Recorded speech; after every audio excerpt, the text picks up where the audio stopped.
Savannah Guthrie is going through the toughest time of her life. She reportedly had a public breakdown after receiving a horrific note connected to her mother's alleged kidnapper. Nancy has been missing for nearly 3 weeks, and authorities had made little progress in finding her. Or at least, that's what it seemed. Now, sources claim a new ransom note may have shifted the investigation.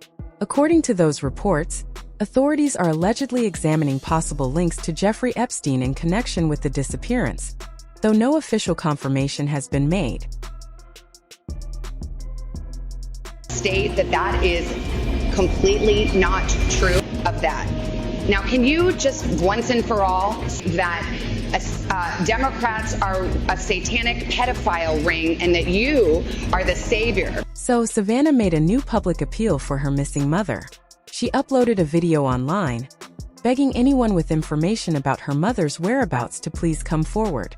I just wanted to come on and say that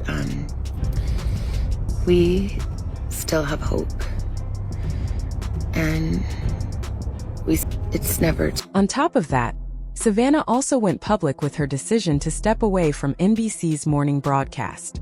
Fans had been speculating about it for weeks, but it appears she has finally reached her limit, and there may be a reason why. According to sources close to Savannah, she allegedly received another ransom note, this time with a different set of demands. One of those demands reportedly included her resignation from her day job. Meanwhile, her mother has now been missing for nearly 3 weeks, and authorities still have not identified a suspect. Weeks since Nancy Guthrie was taken from her home here, 2 full weeks, Savannah Guthrie and her siblings have had to endure what they've called a nightmare. She disappeared from her home in Catalina Foothills, Arizona, on January 31, 2026. Authorities confirmed it was an abduction based on security footage and physical evidence found inside her residence. If it's the glove, that the suspect's DNA profile will be on the inside.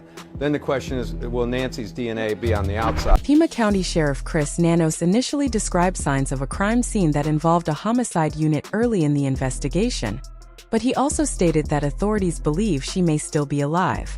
Meanwhile, the FBI released suspect images showing a male approximately 5 feet 9 inches to 5 feet 10 inches tall, reportedly armed and wearing gloves, as seen in the security footage. After FBI agents with a height chart erected a tent at Nancy Guthrie's front door, the sheriff told us investigators would return to take additional measurements, trying to build out a more substantial profile of the suspect. They've estimated his height at 5'9" or 5'10". Now they'll work on his weight and shoe size. More information for investigators and the public to go on. We were up to over 18,000 calls, leads. Authorities were able to reconstruct the full timeline of Nancy's movements that day. They did make an arrest, but unfortunately, the case did not progress further. The FBI and the Pima County Sheriff's Department execute a federal search warrant at a home just 2 miles away from Nancy Guthrie's own home. We now have reason to believe that one of multiple people detained and questioned there on scene is a 37-year-old man who was living there at that home. We asked the Sheriff's Office to identify this person publicly. They at this point have refused to do so at the request of the FBI. Even the extended family was completely cleared of all suspicion. Late today, the sheriff saying all family members have been cleared in her disappearance, aware of the online chatter and speculation surrounding this case. So far, authorities have absolutely no leads on Nancy Guthrie's whereabouts. There was a brief glimmer of hope when Savannah received some ransom texts a few days ago, but those turned out to be fake. What makes this latest ransom note more believable is that it was directed at Savannah's career. The message reportedly demanded that she step down from her job, which investigators believe feels deeply personal.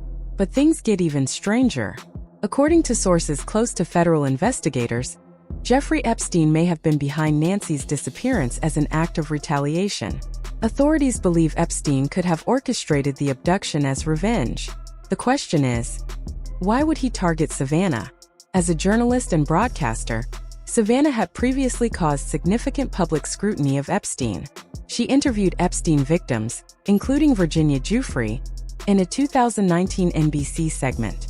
During the interview, Giuffre discussed her experiences, including interactions involving Epstein. Savannah became widely recognized for helping bring attention to multiple Epstein victims. In that broadcast, she highlighted 6 victims whose lives were allegedly monitored or controlled by Epstein, an interview that received national attention and intensified pressure on Epstein. The interview is believed to have angered Epstein. In fact, references to the interview appeared in the Epstein files. One document suggested coordinating further media exposure involving Savannah's reporting. There is also another complicated connection. Savannah Guthrie's husband, Michael Feldman, founded the Glover Park Group, a public relations firm known for crisis management. The firm reportedly worked on repairing Epstein's public image after his conviction. Feldman has also worked on PR campaigns involving high-profile figures such as Bill Clinton and Johnny Depp, earning a reputation as a strategic communications consultant. In industry terms, a spin doctor is a communications advisor who helps shape how scandals, statements, or public events are perceived by media and audiences. Michael Feldman is also known as a key political and crisis strategy consultant, connected to Democratic leadership circles. He worked on multiple campaign-related media strategies, becoming a trusted advisor in handling negative publicity. Adding to the mystery, the Glover Park Group is mentioned in the Epstein files. An email from 2015 suggested Epstein contact the firm, noting that it had previously assisted figures like Bill Clinton and General David Petraeus. Interestingly, the Glover Park website was reportedly removed days after the release of the Epstein files. While there is no confirmation that Epstein actually used their services, the association raised public speculation. Some internet users believe the timing is suspicious. Savannah wasn't rude or anything about it. He said, thank you, and some kind of soft sentiments like that, and left. I just couldn't believe it.